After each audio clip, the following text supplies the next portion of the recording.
रब्बी इश्रह ली सदरी व यस्सिर ली अमरी वहलुल उक़दतम मिन लिसानी यफ़क़हू क़ौली। अल्हम्दुलिल्लाह, मैं राहिला सलीम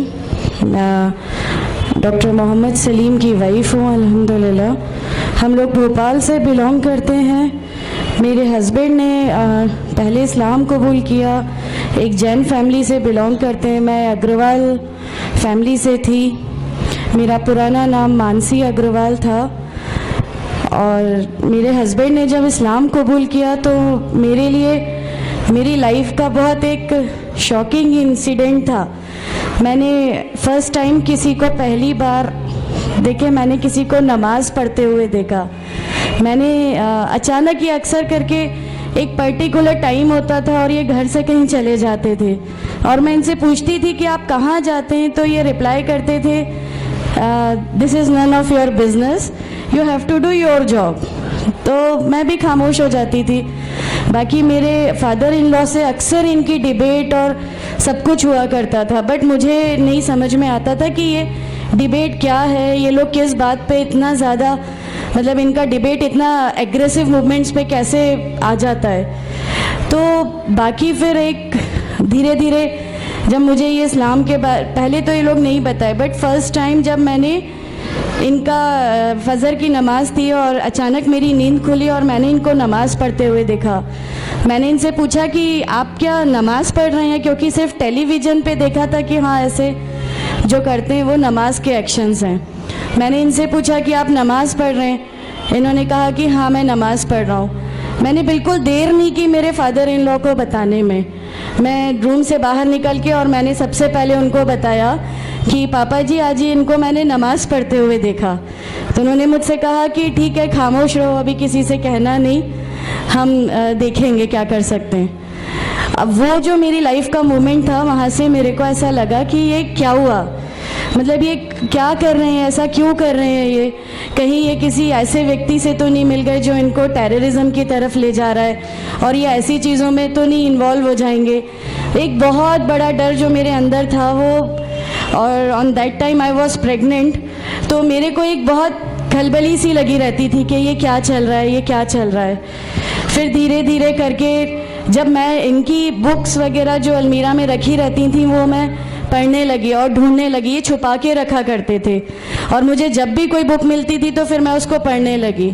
तो मुझे उसमें ऐसा कुछ लगता ज़रूर था कि पता नहीं कुछ है, कोई डिफरेंट चीज़ है, क्योंकि मैंने देखा कि इनके अखलाक, इनकी सब चीज़ें बिल्कुल चेंज हो गई। जो ये पहले थे उससे ये बिल्कुल अलग हो गए।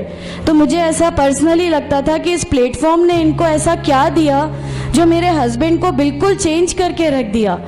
मतलब अल्हम्दुलिल्लाह ये उस समय कोशिश करते थे कि जो नबी की सुन्नतें हैं, जो हमारे नबी सल्लल्लाहु अलैहि वसल्लम ने किया, अपनी वाइफ की मदद करना, अपनी वाइफ के साथ किस तरह उसके हुकूक की अदायगी करना, ये सब कुछ वहाँ अल्हम्दुलिल्लाह करने लगे। और मुझे जो इनका ये ड्रास्टिकल चेंज था, जो इनको इस प्लेटफॉर्म पे आए हुए 6 मंथ्स या 1 ईयर हुआ होगा, वो देख के मेरे लिए एक बहुत बड़ा एक सरप्राइज़ था कि ये क्या हुआ। फिर उसके बाद मुझे लगा कि नहीं, मैं भी अब इसको जानती हूँ, मैं भी अब पढ़ूंगी। और फिर मैं अपने फादर इन लॉ और इनकी डिबेट सुनने लगी। तो जैनिज़्म में गॉड कॉन्सेप्ट है ही नहीं। हर वो व्यक्ति जो बहुत ज़्यादा इल्म हासिल कर लेता है, बहुत ज़्यादा नॉलेज हासिल कर लेता है, तो वो एक लिमिट पर आकर नऊज़ुबिल्लाह गॉड का वो मुकाम हासिल कर लेता है और लोग उसी की फिर पूजा करने लगते हैं, उसी की वर्शिप करने लगते हैं। तो मेरे दिमाग में, मैं अग्रवाल फैमिली से थी, तो मेरे दिमाग में था कि नहीं, हमारे जो भगवान है वो 3-4 हाथ वाले हैं, इनका क्या एक ही गॉड है जिसको जाके आपको पूजना है। तो नहीं, मैं इनसे तो कुछ नहीं मांगूंगी, 3-4 हाथ वाले भगवान ही होते हैं, ये नहीं कुछ वो ऐसा रखते। तो वहाँ से एक थोड़ा सा डिस्ट्रैक्शन मेरे को गॉड कॉन्सेप्ट का आया। और ईश्वर है जो इस दुनिया को चला रहा है, ये हमेशा मेरे एक जहन में रहता था। तो मुझे मेरे फादर इन लॉ कहीं ना कहीं उस प्लेटफॉर्म पे आके गलत लगने लगे कि नहीं, ये जो कह रहे हैं वो सही है और इनकी जो डिबेट है उसका एंड जो है वो ये सही है। फिर धीरे धीरे करके मुझे इनकी चीज़ों पे यकीन आने लगा अल्हम्दुलिल्लाह।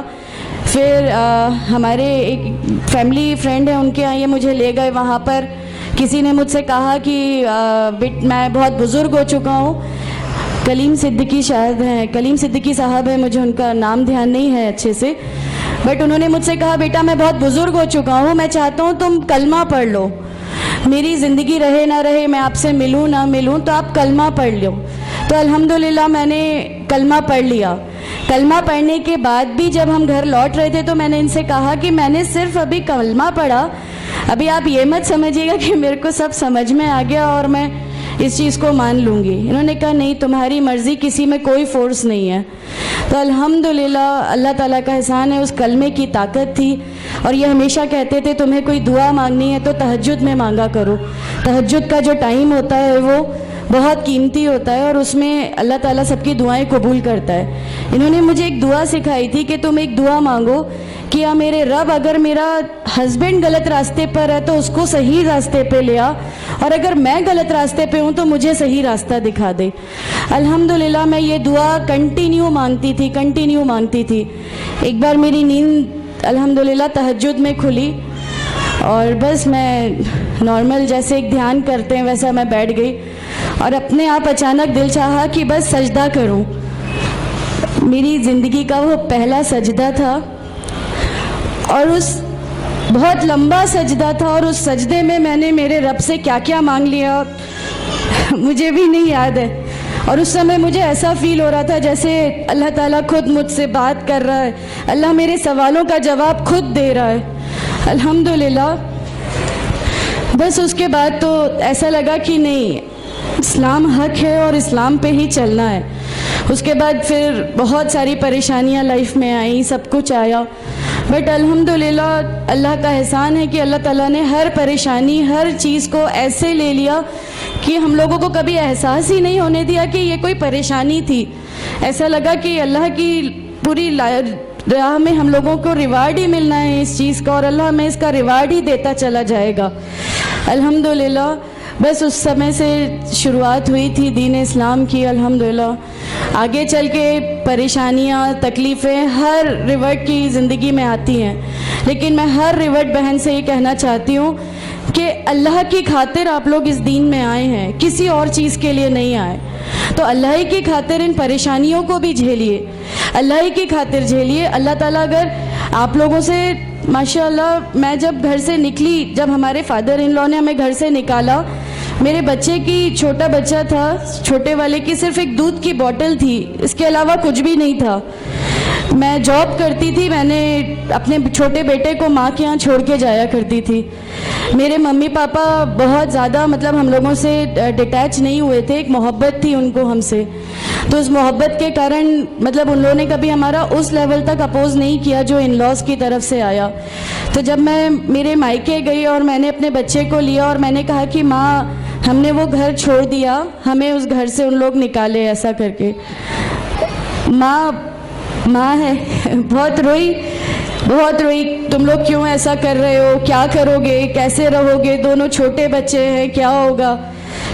मैंने कहा कि माँ आप सिर्फ एक माँ हो ना, वो मुझे 70 माँओं के बराबर मोहब्बत करता है, तो जो रब मुझे मेरी 70 माँओं के बराबर मोहब्बत करता है वो कैसे इस दुनिया में मुझे रुस्वा कर सकता है। सिर्फ एक छोटा सा ये विश्वास था। अल्हम्दुलिल्लाह उस विश्वास को रखते हुए सारी चीज़ें, सब परेशानियाँ ऐसे अल्लाह ताला ने ले ली कि उसका मेरे पास कोई मतलब कहने के लिए भी शब्द नहीं है। अल्हम्दुलिल्लाह। और मैं आप लोगों से सबसे गुजारिश करती हूँ, और अगर अल्लाह ने मुझे आप लोगों की एक ऐसी बहन बना दिया जो आपकी परेशानी, आपकी हर उसमें, हमारा घर, हमारी सब कुछ अल्हम्दुलिल्लाह आपके लिए है, क्योंकि हम लोग ठान के बैठे हैं हमारा जीना मरना, हमारी नमाजें, हमारा सब कुछ सिर्फ अल्लाह के लिए है और यहीं से यही लेके हमको जाना है, कोई जवाब हमें नहीं मिलेगी। अस्सलामु अलैकुम वरहमतुल्लाहि वबरकातुहू।